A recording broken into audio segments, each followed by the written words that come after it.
In this video, we'll talk about strategic execution, part 2. Now, communication, as mentioned before, kind of falls in both the planning as well as the action phase of the process. So let's stick to calling it a parallel between the two. Once your strategy has been implemented and put into action, it's now time to track its progress and keep close tabs on how well it's performing. Tracking progress. Integral to making sure that execution stays on track, it's important to keep a close eye on results. This means that having a goal isn't enough by itself. You also need to have some system of tracking your movement towards that target. In the absence of a frequent reminder of how you're doing, there's no way for you to know if the actions you take are working or not. On the business front, since there's a whole team of people involved, entrepreneurs need to develop key indicators of performance that are measurable and monitored on a continuous basis. This will allow the executives to evaluate what's working and pursue these processes to enhance and promote performance. With declining results, businesses should decide what processes don't work and to make changes to prevent any further deterioration. This point should also take task delegation into account. This means assigning the right job to the right person. Remember how hiring the wrong person for the job could bring down a perfectly good strategy? Well, this is what you want to avoid. Being mindful of a project, meeting individual and team deadlines is crucial to continuously move a project forward. This can include sharing regular updates, which ensures that everyone on the team has a comprehensive understanding of the progress and how everyone's input fits into the whole. Even in non-business scenarios, tracking is essential for achieving goals. For instance, tracking progress helps everyone stay focused. A lot of people, not unlike businesses, fail to accomplish their goals not only because they don't possess the skills, but because they lose track of what they want to achieve. Businesses, on the other hand, may have the correct strategy that can bungle up due to the various reasons already mentioned earlier. Another consideration for tracking progress is that if you don't track, you may end up focusing more on failures. It's natural for people to focus more on the negative side of things, so even after accomplishing something, a mishap may make you forget the earlier accomplishment. How many people have you known who have tried losing weight but then gained it all back again and some more because they got derailed from their initial diet plan for some reason? Why even think about other people when this may have happened to yourself?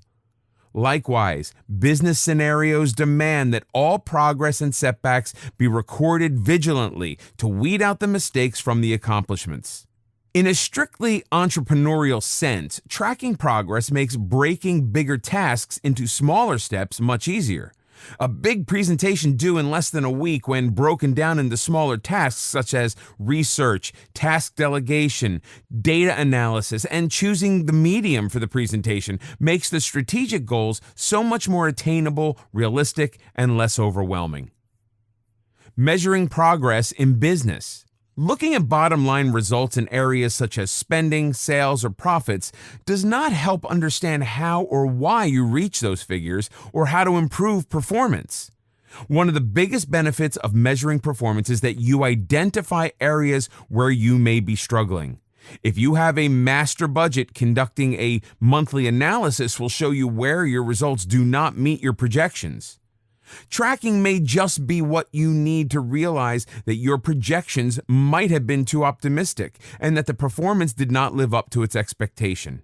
Such measurements can help you pinpoint your weaknesses while letting you put checks where needed or take other measures to support your business. On the other hand, tracking your sales, production, marketing, and labor use helps you identify which aspects of your organization are doing well and which others need more attention. With tracking, employees are also able to see the progress the company makes. As such, they may experience higher job satisfaction. Likewise, if they can see that their unit is struggling, then they might be motivated to work harder. So, measuring results based on goals set for all employees and communicating the same to the staff on a scheduled basis helps keep the team motivated to do well, whether they are surpassing these goals or struggling. Accountability. To understand the importance of accountability, here's an example. Take a group of basketball players and put them on their own in a friendly match. As there is no one watching and no one keeping score, you may well find that all sense and cohesion goes out the window. The center is up front and the small forward is off in the distance. The shooting guard is found chatting with the spectators. Now, bring in a referee onto the court who starts keeping score visibly. As most people would expect, the dynamics of the game will change instantly.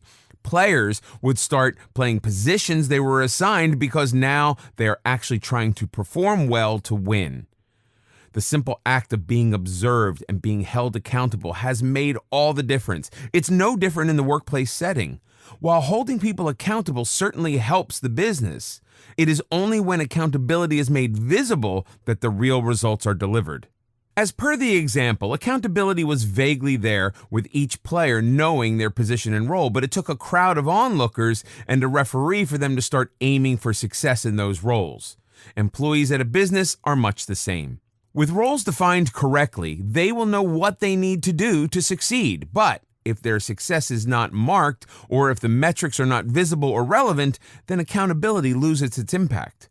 When accountability is confusing or misapplied, consequences get watered down or never occur, and people often miss the connection between results and recognition. Instead, reporting results to each other and holding each other accountable for achieving goals are key to successful execution. Sticking to these basics, some may sound redundant but need emphasis at this stage. While holding your team accountable during the execution process, discuss and set up expectations. Clearly articulating expectation is not only mandatory but crucial to the organization's success in setting up accountability. Think about the basketball players from the previous example. Knowing their position and role in the game holds them accountable for any mistakes or gains made in their area. Look for input. Looking for input engages team members in achieving goals. It gives them a chance to determine what works and establishes a vivid understanding of expectations. Actively coach the team. Accountability and coaching go hand in hand. You need to know of any issues that arise to keep your team mindful and answerable to any action that they take. Hold regular strategy reviews. Such strategy reviews, or call it communication, is important to holding the team liable during the execution phase. As each step of the way is reviewed, everyone's performance becomes obvious and can give you a fairly predictable heads up on the progress of your strategy execution.